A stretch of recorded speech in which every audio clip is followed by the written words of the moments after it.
안녕하세요, 권눈답니다. 오늘은 부동산에 대한 제 생각에 대해서 좀 말씀을 드려볼까 합니다.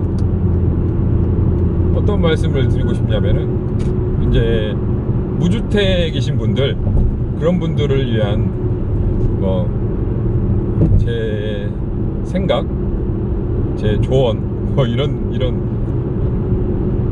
이야기를 좀 드려보고 싶어서요.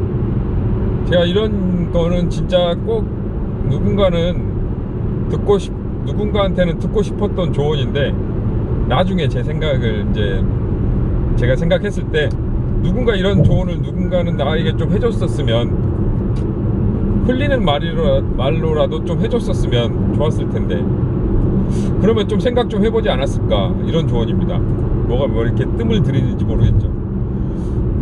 뭐냐면은 부동산 공부를 하시라는 거예요. 부동산, 사람들이 부동산 하면은 되게 무섭게 생각하잖아요. 저도 이제 결혼을 하기 전에는 계속 전세 아니면 반전세, 이런 월세, 서울에 혼자 살았었기 때문에, 제 고향에서 이제 서울로 올라오면서 혼자 살았었기 때문에 계속 전세나 월세 이런 걸로 살았었습니다.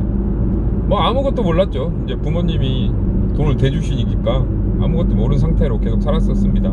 그리고 결혼하면서 이제 집을 사야 된다는 생각은 진짜 단 1도 없었어요. 단 1도. 모든이 아니죠. 대부분의 사람들이 그렇게 생각을 합니다.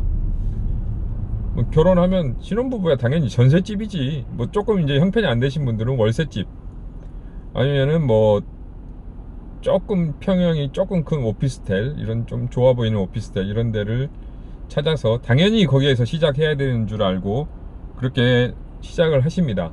저도 당연히 그랬었고요. 그리고 대출 받는 거를 너무너무 무서워합니다. 저도 그랬죠. 저도 이제 자랑스러운 이야기는 아니지만, 이제 그래도 부모님이, 제가 이제 서울에서 혼자 살면서 제가 돈을 아주 조금 보태긴 했지만, 혼자서 오피스텔이나 이제 원룸 같은데 전세를 살면서 그런 모아놓은 돈이 있었잖아요. 전세금 명목으로.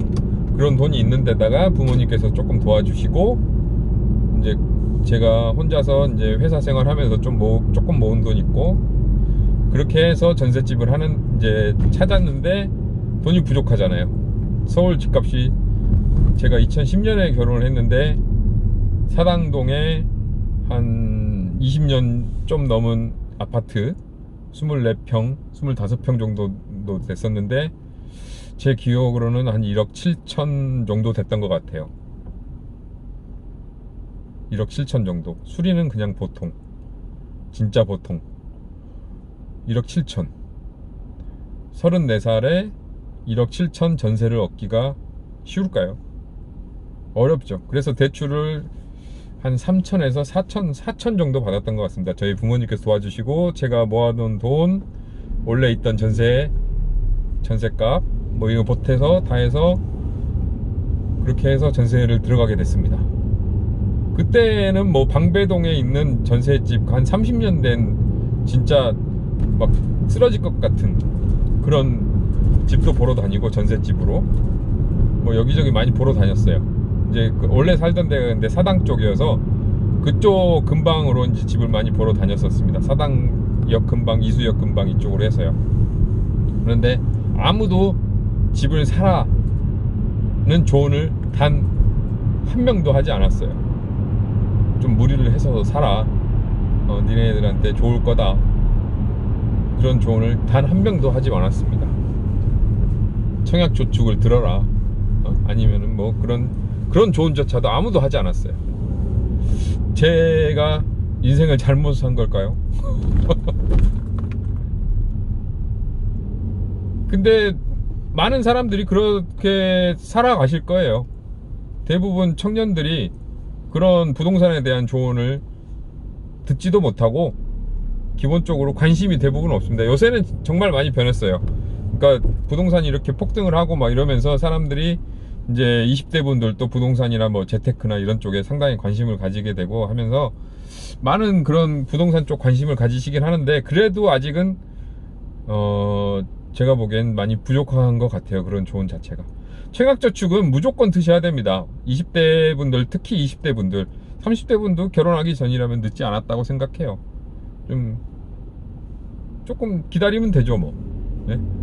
청약 무주택자에게 그 청약 통장은 정말 그 큰 무기라고 생각이 듭니다. 특히나 이제 분양가 상한제까지 지금 터졌잖아요.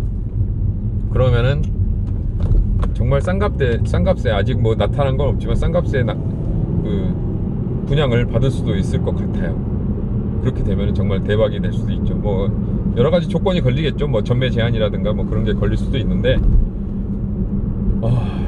정말 그 청약저축이나 아니면은 무주택자분들이 결혼을 하실 때 집을 산다는 고민을 한다는 것은 정말 중요한 것 같습니다. 뭐 폭락론자분들이 그런 이야기를 하시잖아요.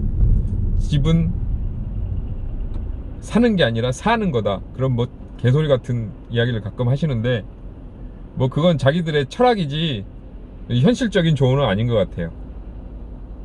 뭐 저도 한때는 선대인 소장 한참 나는 꼼수다 이렇게 가끔 이런데 가끔 나오고 하는 거 듣고 하면서, 부동산은 그렇지 이야기만 그렇게만 생각을 했었는데, 그거 이야기 듣고 집 안 사시고 전세로 전전하시는 분들이 지금은 땅을 치고 후회하시는 분들이 상당히 많습니다.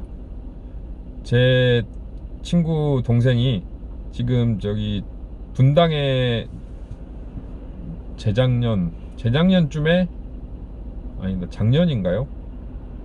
하여튼 폭등하기 바로 직전에 분당의 아파트를 전세로 살다가 집 주인한테 샀어요. 그냥 그 집을, 살고 있는 집을. 그러고 나서 한 서너 달 뒤에 한 1억인가 1억 5천 정도가 올랐어요.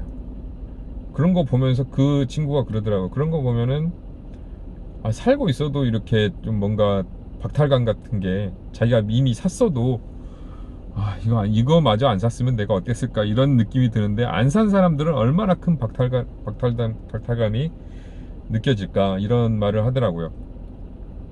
저도 나중에 신혼 한 3년 정도 전세를 살고 저희 아버지 조언으로 사당동에 아파트를 매매로 샀습니다. 매매로 샀어요. 실질적으로는 재작년쯤에 팔았죠. 뭐 사람 인생은 모르잖아요. 판 거는 후회되지만 그걸 누가 알았겠어요. 그 당시에는 서울이 그렇게 폭등하리라고는 아무도 몰랐을 겁니다. 그러니까 여러분 공부를 하셔야 돼요. 부동산이 어려워, 이거는 정말 나랑은 상관이 없는 그런 분야야, 이렇게 생각하지 마시고 공부를 하셔야 됩니다. 부동산 뭐 전세값 떼먹힐지도 모른다는 그런 공부도 하셔야 되지만, 그걸 이용해서 내가 어떻게 내 자산을 불려나갈 수 있나, 이런 공부를 꼭 하셔야 돼요. 그런 공부가 상당히 중요합니다. 그리고 그런 조언을 해줄 수 있는 사람을 만나러 돌아다니셔야 돼요. 부동산이나 뭐 재테크라든지 그런 사기꾼을 만나라는 그런 이야기가 아니고, 그런 조언을 해주실 수 있는 분, 그런 조언을 해주실 수 있는 분이 분명히 여러분 곁에 있을 겁니다. 그런 뭐 부동산 집 사 그러면은 저 사람 투기꾼, 말도 안 되는 투기꾼, 나쁜 놈, 적폐, 뭐 이런 이야기 하지 마시고요. 그거를 자기 상황에 맞춰서 좀